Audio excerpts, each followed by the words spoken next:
नमामीशमीशान्यनिर्वाणरूपं विभुं व्यापकं ब्रह्मवेदास्वरूपं निजं निर्गुणं निर्विकल्पं निरीहं चिदाकाशमाकाशवासं भजेऽहम्। हर हर महादेव। जय श्री कृष्ण। मेरे परमात्मे जनों, कृष्ण आस्था प्रमीला चैनल पर आपका हार्दिक स्वागत करती हूँ। और आज एक बहुत ही सुंदर कथा लेकर के आई हूँ कि शिव पार्वती के विवाह के पश्चात माता और पिता हम साधारण मानवों की तरह परेशान हो जाते हैं, पार्वती की चिंता करते हैं उनके समाचार नहीं मिलने पर। आइए, बहुत सुंदर प्रसंग है, सुनते हैं। कार्तिकेय जी कहते हैं कि एक समय पर्वतराज हिमवान से उनकी पत्नी मैना ने कहा कि आर्यपुत्र, विवाह के पश्चात पुत्री का समाचार नहीं मिला, सो मुझे चिंता है। गिरिराज हिमवान ने कहा, देवी, मैं अपनी प्यारी पुत्री की खोज करने के लिए स्वयं जाऊंगा। मैं तो ऐसा समझता हूँ कि जब से गौरी मेरे घर से गई है तब से इस घर की लक्ष्मी चली गई है। ऐसा कहकर भांति भांति के रत्न और वस्त्र साथ लेकर के गिरिराज हिमवान शुभ लग्न में घर से निकल पड़े। कुछ दूर जाने पर उन्होंने देखा कि सब और वैजयंती पताकाओं से के समुदाय से सुशोभित एक पुरी है जो स्वर्गलोक की अमरावती सी जान पड़ती है। इसी समय वहाँ कोई तीर्थयात्री दिखाई दिया। उन्होंने उसे रोक करके पूछा कि भाई, यहाँ के बारे में बताओ, यह अपूर्व नगर कौन सा है। तो कार्पटिक जो था, यानी तीर्थयात्री जो था, उसने कहा कि मानद, अभी तो 5-6 दिन ही बीते हैं। गिरिराज नंदिनी गौरी के पति भगवान विश्वनाथ यहाँ काशीपुरी में मंद्राचल से पधारे हैं। यहाँ के राजा दिवोदास परमधाम को चले गए। जो संपूर्ण जगत के अधिष्ठाता हैं, वे ही भगवान शंकर इस काशीपुरी के भी स्वामी हैं। पर्वतराज हिमवान भी श्रेष्ठ हैं, जिन्होंने प्राणों से भी अधिक प्यारी पुत्री देकर के भगवान विश्वनाथ को संतुष्ट किया है।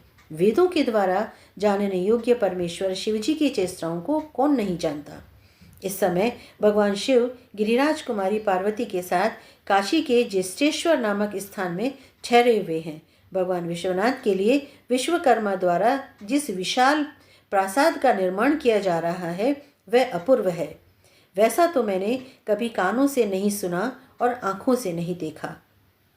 जहाँ मणियों और रत्नों की शलाकाओं से मंदिर की दीवारें बनाई जा रही हैं, उस मंदिर में 112 खंभ लगे हुए हैं जो सूर्य के समान तेजस्वी प्रतीत होते हैं। ऐसा अपूर्व वैभव जिनके समीप सदा प्रकट होता है, उन भगवान उमाकांत को आप कैसे नहीं जानते। उन्होंने कहा कि नहीं तीर्थयात्री, ऐसा नहीं है, मैं नया हूँ इसीलिए पूछ रहा हूँ। अपने जमाता की अद्भुत समृद्धि का वर्णन सुनकर के पर्वतराज लज्जा से दब गए।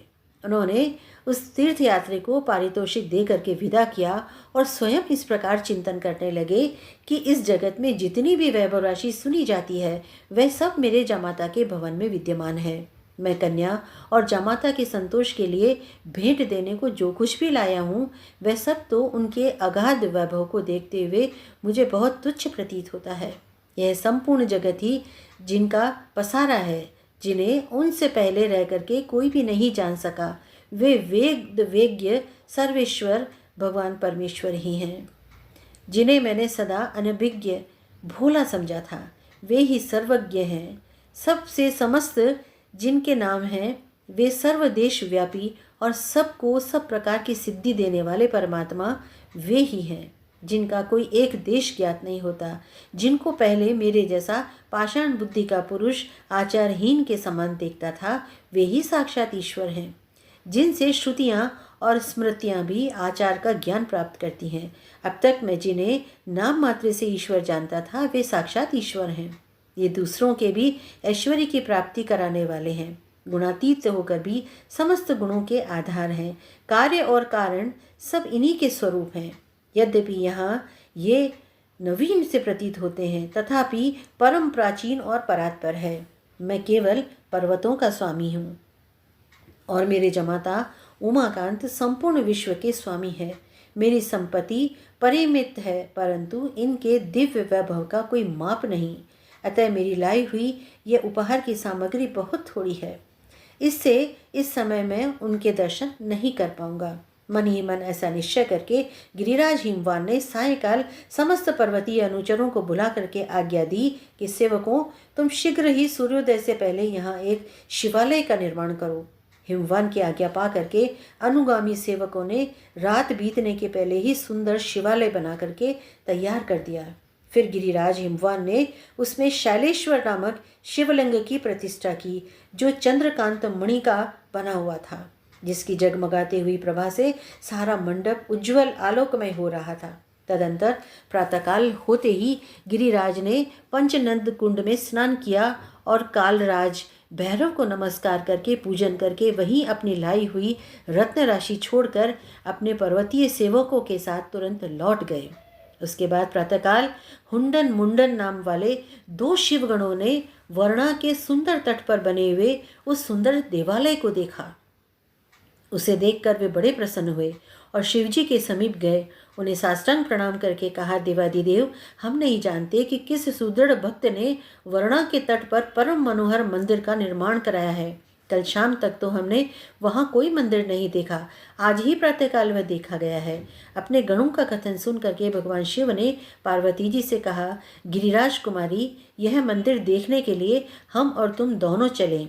ऐसा कहकर पार्वती और गणों सहित भगवान शिव वहां गए और वहां उन्होंने वर्णा के तट पर रात भर में बनाए हुए उस परम सुंदर देव मंदिर को देखा। फिर मंडप में प्रवेश करके चंद्रकांत मणिमय शिवलिंग का भी दर्शन किया। किसने इस शिवलिंग की स्थापना की है, ये जिज्ञासा मन में उठते ही महादेव जी ने अपने आगे अंकित की हुई वह प्रशस्ति देखी, जो मंदिर का निर्माण और प्रतिष्ठा करने वाले को सूचित कर रही थी। उसे मन ही मन बांझकर भगवान शिव ने देवी से कहा कि प्रिय, सौभाग्यवश ये तुम्हारे पिता की कृति है, इसको अच्छी तरह से देखो। ये सुन करके पार्वती जी को बड़ी प्रसन्नता हुई। उन्होंने महादेव जी के चरणों में प्रणाम करके प्रार्थना की कि नाथ, इस श्रेष्ठ शिवलिंग विग्रह में आपको दिन रात स्थित रहना चाहिए। एवं वस्तु ऐसा ही होगा। यूं कह करके महादेव जी पुनः पार्वती जी से बोले कि वर्णा नदी के जल में स्नान करके जिनके द्वारा शैलेश्वर शिव की पूजा होगी तथा जो पितरों का तर्पण करके प्रसन्नतापूर्वक अपनी शक्ति के अनुसार दान करेंगे, उनकी इस संसार में पुनरावृत्ति नहीं होगी। शुभे, शैलेश्वर नाम वाले इस महालिंग में मैं सदा निवास करूंगा तथा जो इस लिंग का पूजन करेगा उस मनुष्य को मैं परम मोक्ष प्रदान करूंगा। जो वर्णा के सुंदर तट पर शैलेश्वर का दर्शन करेंगे, काशी में निवास करने वाले उन लोगों को कभी दुख दबा भी नहीं सकेगा। अनेकानेक मंगल कामनाओं सहित यदि आपको ये कथा अच्छी लगी हो और ऐसी लगी हो कि इसको सबको जानना चाहिए, तो अवश्य शेयर कीजिएगा। अनेकानेक मंगल कामनाओं सहित जय श्री कृष्ण।